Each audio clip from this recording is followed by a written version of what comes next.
성경의 숲을 걷다. 오늘은 사무엘하 7장입니다. 오늘 사무엘 7장에서는 중요한 신학적 메시지를 전해주고 있는데요. 다윗이 처음 하나님을 위해 집을 짓겠다고 해서 시작된 이야기가 오히려 하나님의 마음을 감동시키면서 하나님께서 다윗을 위해 집을 지어주는 것으로 끝이 나기 때문입니다. 그래서 이 이야기가 기록된 사무엘하 7장은 구약의 학자들은 사무엘서 전체의 신학적 심장이라고 표현했고요. 구약 전체의 최고봉이라고 그렇게 간주했습니다. 그리고 다윗에게 영원한 이스라엘 통치를 보장하는 문서 역할을 하고 있다고 평가합니다.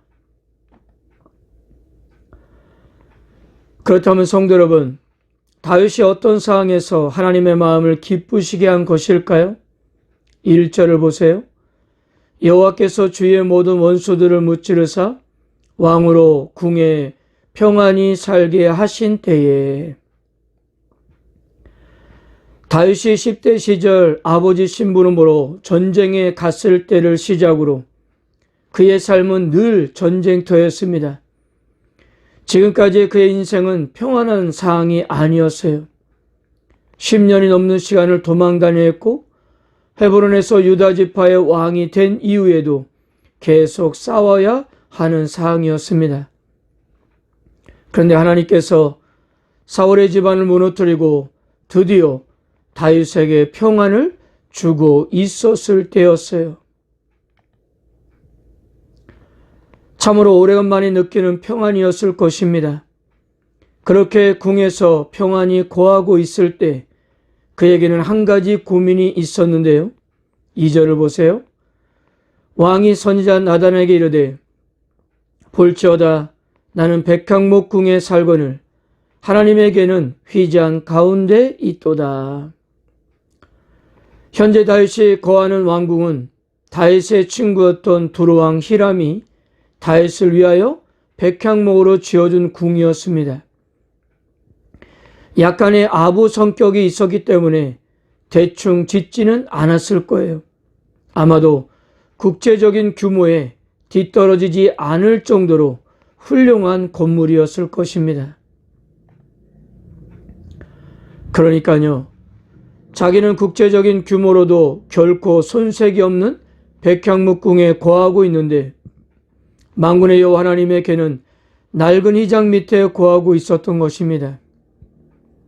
이 사실이 다윗의 마음을 아프게 했던 것입니다. 여러분, 사람이 그렇지 않습니까? 대개의 경우 평안하고 여유가 생기면 사람들은 다른 생각을 하기가 쉽습니다. 시간과 돈이 남아돌고 여유가 생기면 종종 계도를 이탈하는 경우를 보게 된다는 거죠. 이것은 어쩔 수 없는 죄인들의 모습이겠지만요. 그러나 다윗은 달랐습니다. 그렇게 평안하게 있을 때 자기를 지으신 하나님을 기억하고 그 하나님을 위해서 거룩한 고민을 가지고 있었던 것입니다. 그런데요, 다른 성경을 참고해보면 다윗은 어느 날 갑자기 난데없이 이 문제를 생각해낸 것이 아니었다는 사실입니다. 역대상 28장 2절을 보세요. 이에 다윗이 일어나서 이르되 나의 형제들 나의 백성들아 내 말을 들으라. 나는 여호와의 언약궤 곧 우리 하나님의 발판을 봉안할 성전을 건축할 마음이 있어서 건축할 재료를 준비하였으나. 역대상 28장 2절의 말씀을 근거로 본다면 다윗은 나단 선지자와 이 일에 대해서 상의하기 전부터 성전을 지을 재료를 미리부터 준비하고 있었던 것입니다. 그저 막연한 공상이 아니었고 구체적인 계획과 함께 적극적으로 추진하고 있었던 것입니다. 그렇다면 성도 여러분, 다윗은 하나님의 뜻을 아직도 확인하지 못하는 상황에서 성전에 대한 이런 마음을 가지고 있었던 이유는 무엇이었을까요? 역대상 28장 4절을 한번 참고해 보면요.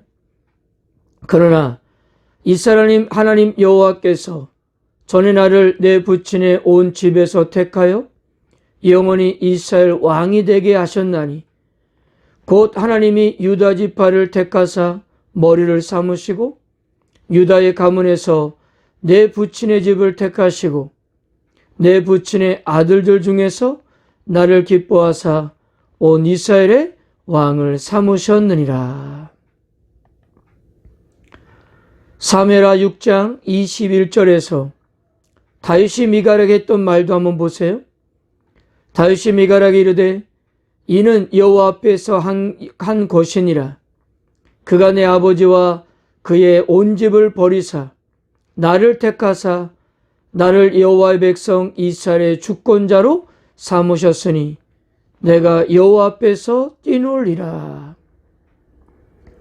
오늘 사무엘하 7장 8절에서 하나님께서 다윗에게 한 말씀도 한번 보세요.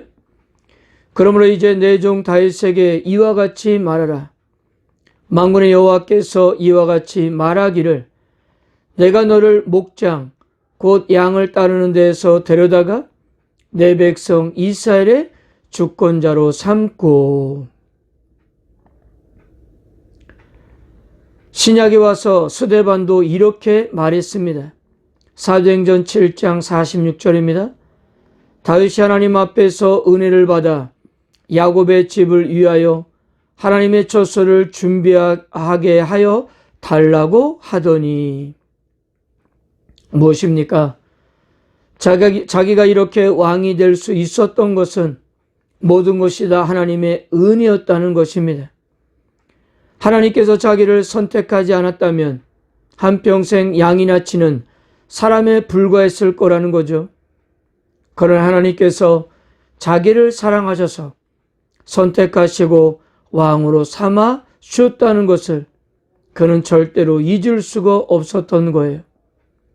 이런 마음으로 하나님의 성전을 생각했던 것입니다. 비록 하나님께서는 거부하셨지만 이런 다윗의 마음은 알고 있었어요.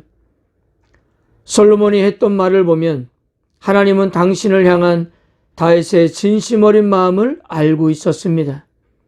열왕기상 8장 18절을 보세요.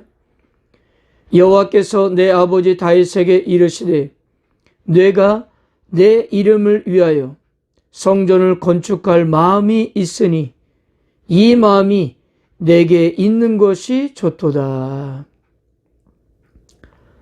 하나님께서도 다윗이 자신의 이름으로 성전을 짓겠다고 한 것을 알았습니다. 그렇기 때문에 비록 하나님께서는 다윗의 의도를 거부하셨지만 오히려 다윗이 상상하지 못했던 하나님의 축복을 선언하셨던 거예요.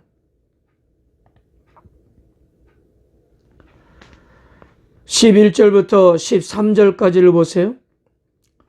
여호와가 또 내게 이르노니 여호와가 너를 위하여 집을 짓고 내 수완이 차서 내 조상들과 함께 누울 때 내가 내 몸에서 내 씨를 내 뒤에 세워 그의 나라를 견고하게 하리라. 그는 내 이름을 위하여 집을 건축할 것이요 나는 그의 나라 왕위를 영원히 견고하게 하리라. 여호와가 너를 위하여 집을 지으신다는 것은 다윗을 위해 왕조를 건설해 주겠다는 말씀입니다. 그의 후손까지도 영원 대대로 이스라엘의 왕로로 탈 것을 이렇게 약속하셨던 것입니다. 그리고 내 몸에서 내 씨는 1차적으로 솔로몬을 두고 하는 말입니다. 그러나 궁극적으로 다윗의 혈통을 통해 이 땅에 오실 메시아이신 예수 그리스도를 지칭하는 말입니다. 즉 앞으로 이루어지될 하나님의 나라는 다윗의 후손을 통해서만 우리에게 도래하기 때문입니다. 이것은 인간의 생각을 초월하는 신비한 구속의 원리이기 때문이에요. 하나님의 놀라운 축복의 선언을 전혀 생각하지 못했던 다윗은 하나님 앞에 나아가서 감사 기도를 드렸습니다. 18절부터 29절까지를 보면 계속 반복되는 단어가 주 여호와라는 하나님의 칭호입니다. 이 표현은 사무엘상과 사무엘하 전체에서 단 한 번도 언급되지 않은 칭호인데요. 그러한 하나님에 대한 칭호를 다윗은 여러 번 고백하고 있는 것입니다. 반대로 다윗은 자신을 10차례나 주의 종으로 부르고 있습니다. 즉 자신과 하나님과의 관계를 분명히 하고 있는 거예요. 그리고 다윗이 부르고 있는 이 호칭이 처음으로 등장할 때가 언제인가 보았더니 하나님께서 아브라함에게 자녀를 약속하실 때 사용되었던 호칭이었습니다. 다윗이 이처럼 여러 차례 하나님의 이름을 부르는 것은 이 약속을 하신 분이 과거에 아브라함에게 약속하신 것을 신실하게 지키셨던 여호와 그분임을 천명하고 있는 것입니다. 하나님께서 지금껏 이스라엘 백성들을 지키시고 보호하신 것은 바로 아브라함에게 하셨던 언약 때문입니다. 이스라엘 백성이 죄악 가운데 헤매고 있어도 그들을 포기할 수 없었던 것은 바로 아브라함과의 약속 때문이었습니다. 그래서 다윗은 이런 하나님의 신실하심을 이제 자신과의 약속에 대해서 끝까지 지켜달라고 하는 간절함이 있었던 거예요. 다윗은 마지막으로 이렇게 기도합니다. 29절입니다. 이제 청하건대 주의 종의 종의 집에 복을 주사 주 앞에 영원히 있게 하옵소서.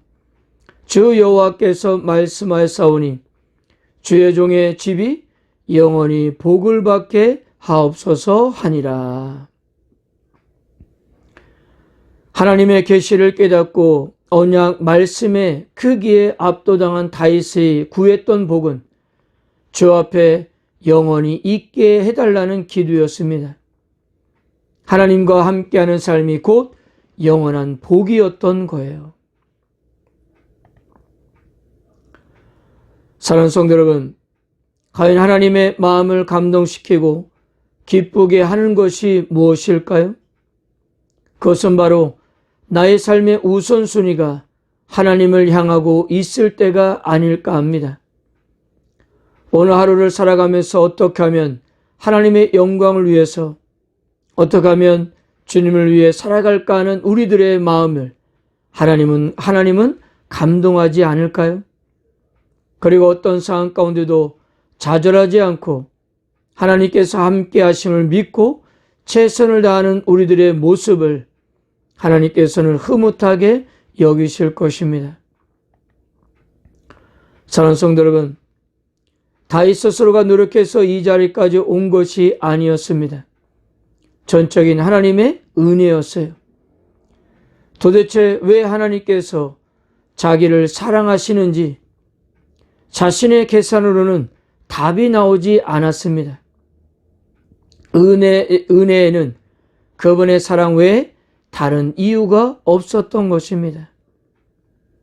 그러니까 이 모든 것이 하나님의 은혜임을 알았던 것입니다. 그래서 하나님께서는 자신에게 약속한 것을 반드시 이루실 것을 그렇게 믿고 있었던 거예요.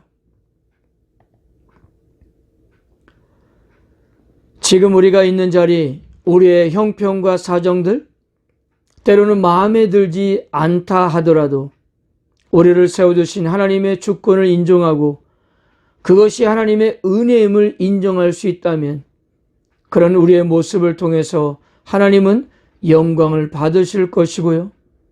우리에게 더 큰 은혜를 주실 것입니다.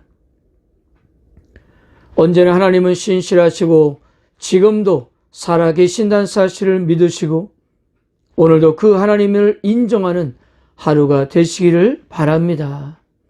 아멘.